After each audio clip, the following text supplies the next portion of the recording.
of you familiar with the assassination of President Kennedy, you know that I'm sitting again with my friend Buell Wesley Frazier.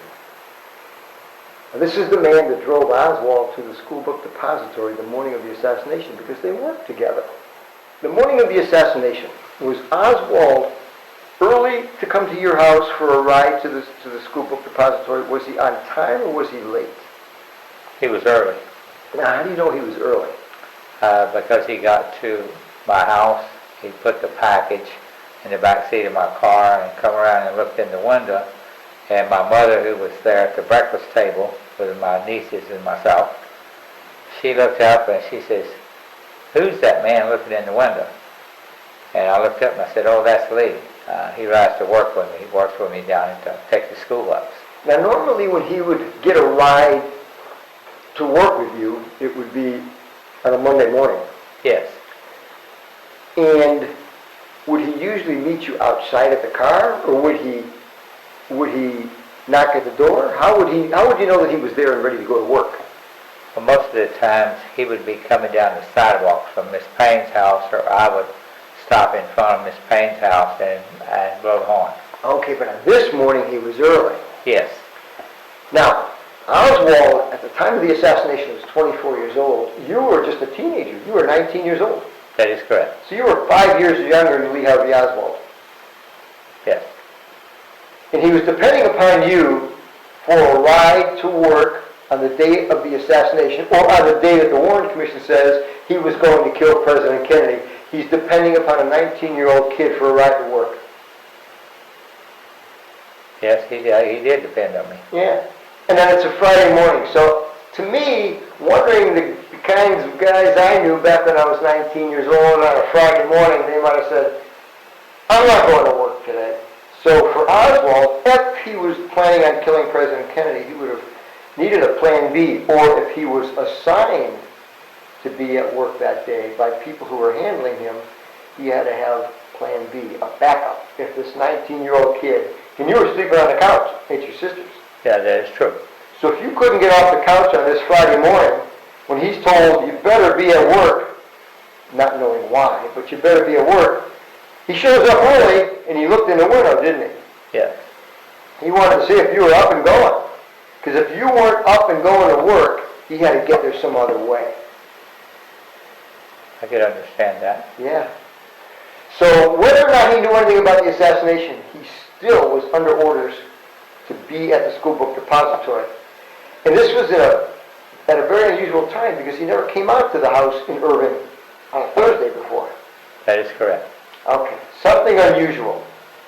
And it doesn't necessarily mean he's involved in the assassination, but he does have to be at work, and he looks in the window to see if his 19-year-old buddy is ready and going to work. If not, you still got your head back on the pillow saying, "I'm not going today, I don't feel good." But you didn't. You went to work. That is correct. You're dependable. Yes. Okay, so you get up, you go outside, and you see Lee there. He's already there, and he's got a package in the back seat. How long was that package? That package was roughly 2 feet long, give or take an inch or two. All right, now we got a brown paper bag in front of us. Let's measure out 2 feet. Let's see how long 2 feet would be. This bag is too wide. You say it's too wide, so we'll fold it in half once we get to the right measurement. Okay? Now this is something I think the Warren Commission should have done with you. Is that 2 feet down there? This is 2 feet right here. Okay. Here we are.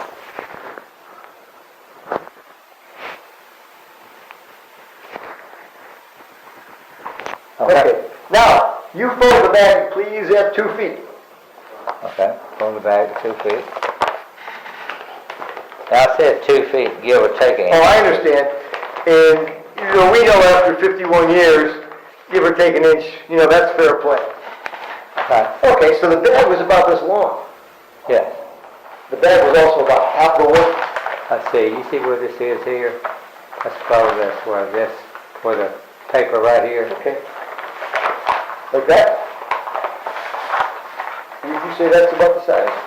Yeah, that's pretty close, right there. Like that, right there. That's about what you saw in the back seat of your car? Yeah. Okay. And how did Lee carry this when he walked to the school book depository? Would you stand up and show me? Yeah. He carried it under his arm hip like this, and his hand was cupped under the bottom. Now, under the bottom, you can see that I have a little trouble here cupping that like that. Okay? Well, you said give or take an inch. So if we take an inch, it could be an inch shorter. Could be, but it also could be an inch or two longer than 2 feet. Okay. So, but anyway, so he carried it just like this. He had it under his armpit and had his hand cupped underneath. Now, I was taller than Lee, and my arms were probably a little longer than Lee. Now, when you walked to the school book depository, you stayed back with the car for a few moments. Yes. He walked out ahead of you. Yes, he did. And when he walked out ahead of you, could you even see the package? No. Unless you knew it was there, you wouldn't know what to look for. You wouldn't even know he had a package in his hand. That is correct. Okay. And that package under your arm is about 2 feet. Yes. All right. Can I see that bag again? Now, the Warren Commission says that Oswald had a copy of this magazine, the American Rifleman magazine, from February of what year? 1963. 1963. And he turned to this page. This is page 65. Page 65. And on there, in the lower right-hand corner, is a little cutout there, a coupon, if you will. Fill it out and send it away to Klein Sporting Goods in Chicago. Yes. And third from the top is what? Third from the top appears to be a Italian rifle used by the military in Italy. What's the name of the rifle? Is that a Mannlicher Carcano? Yes. Right. It also says the length of the rifle that Oswald supposedly sent away for. It says it's 36 inches in length. 36 inches in length. So Oswald is purchasing a 36-inch length rifle, according to the Warren Commission. Yes. Let's go back to our brown paper bag. Okay. Would you do for me what the Warren Commission should have asked you to do way back then and measure off 36 inches? Okay. I'll hold it down at this end, Buell. Okay.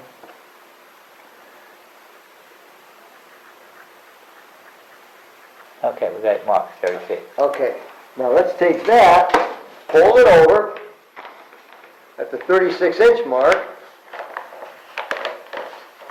Okay. And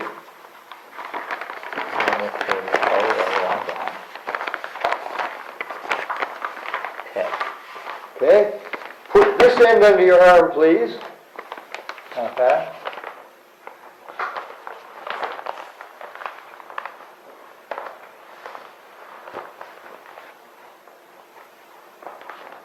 All right, but you know he cupped it in his hand. Yes. Cup the bottom end in your hand, and let's see how far the top end extends.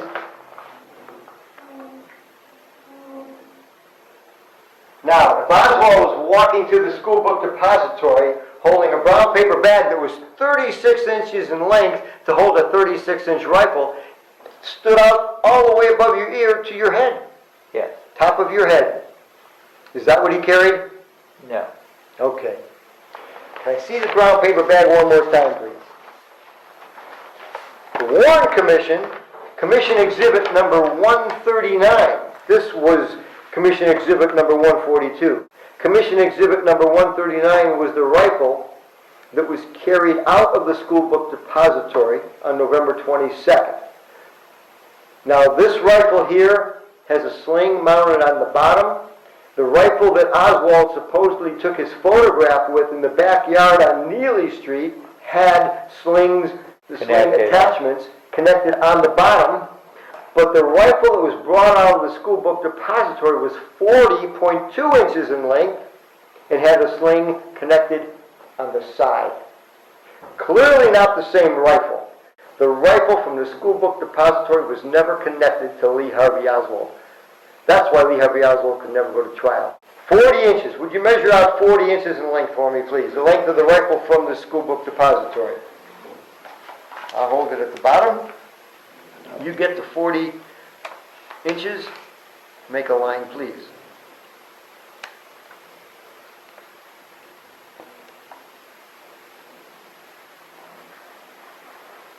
Okay. You fold it at the 40-inch mark. Okay, let's see here. Okay. Fold it over. Now, cup it in his hand. Cup it in your hand like Oswald had it that morning. And a 40-inch rifle. Move down here so we're on the camera. Now, a 40-inch rifle would have stuck out above the level of your head. And from behind, would you turn around so the camera sees you from behind, please? That's what you would have seen if Oswald was carrying that rifle into the School Book Depository. Is that what you saw? No. What you saw was a package this length. Yes, I'll move on.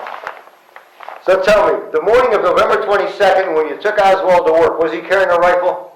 No. Okay. All right, Buell, I really appreciate you helping to clear this up because I don't think anybody could know better than you. You were the only one that saw him with the curtain rods, that package, that morning. Well, my sister saw him carry it across the street because she was at the sink washing dishes there, the same one that he looked in. But she was not there at the time he looked in the window, but she saw him carrying a package in his hand. That's what your sister Linnie made? Yes. Okay. So she did see him carrying a package also? Yes. But it wasn't the long 40-inch rifle? Right, no. West. Who was Troy West? Troy West was a man that worked for the Texas School Book Depository. West, what his job was there at the School Book Depository was that he was a packer. When we would bring the orders down, most of the time West worked over on the packing table where we would ship small packages by U.S. mail. But if there was nothing to pack for small orders, then he would come over and help Eddie Piper work on the freight shipments. What is that, boxes? Like big boxes that go in trucks? Yes. But that, on a freight shipment, you might have, say for instance, you could have 10 cases of different items when I say items, different titles of books, but then you might have 3 loose of one title, 4 loose of another, and you take a box and put the loose books would be put into a case and it would be packed and be marked mixed. And so when they arrived at their destination, the person checking in the books would be looking and said, well, I need 7 cases on this and 3 loose. Well, he would know that the 3 loose would be in the case mixed. Okay. But Troy was the man who sat at that table, the bench, where they had the packing paper. Yes, he did. Okay. Did you ever use packing paper, or was it always Troy's job to do it? I never did use any myself for anything personal or anything like that. Now, a couple of times I didn't have anything to do out there, any orders, and the guys were behind. So I asked Junior, I said, what can I do to help them? Well, Junior Jorman had already checked the order. He'd say, put it in a certain size box, and I would take and take some of the brown paper and wad it up to make a packing, and put it in the box, and put the label on it, and then Wes and everything, he'd go ahead and close it. Who's West? That's Troy Eugene West? Yes. Okay, that's Yeah, what he you would call close it. But that only happened 1 or 2 times the whole time I worked there, because the guys, they had their job to do, we had our job to do, but we all worked together. But did you ever see anybody just go to the packing table and take paper? No. No, nobody ever just walked up there and ripped off paper and walked Because it away. was on a big roll and they would pull it off to wrap whatever package or use it for packing, take it off and tear it, you know, and wad it up to help, say like for instance, if you were putting books into a case and they didn't, it had a little bit of space in there that was, you could put a book in and then you take some paper in there and put it in there. As a spacer, it's just Yeah, take up space. spacer. Yeah. And sometimes they had scored away because I really didn't work on packing table because I can't tell you a lot about that. But Wes and You Piper, didn't work on the packing table because you didn't have any need to go there. right, Neither did anybody else, neither did Lee. right. So if Lee or if you or if Junior were to be at the packing table, that'd be kind of an unusual event. Yes, And somebody would notice, especially Troy Eugene West. yes. But that was Troy's mainly job, was he packed the small partial post orders that we shipped by U.S. mail. Now, Back in those days, we didn't have FedEx and UPS. now, down the side of that brown paper bag that was eventually, down the side of the brown paper bag that became Commission Exhibit number 42 was tape.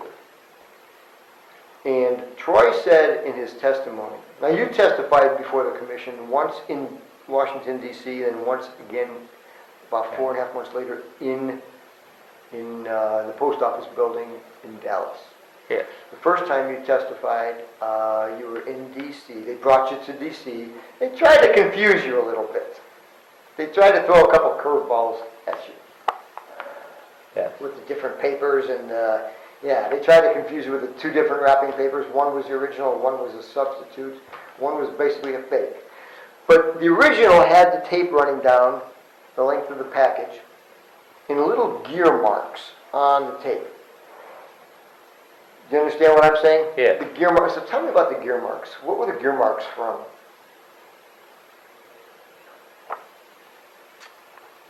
Yeah, I don't know.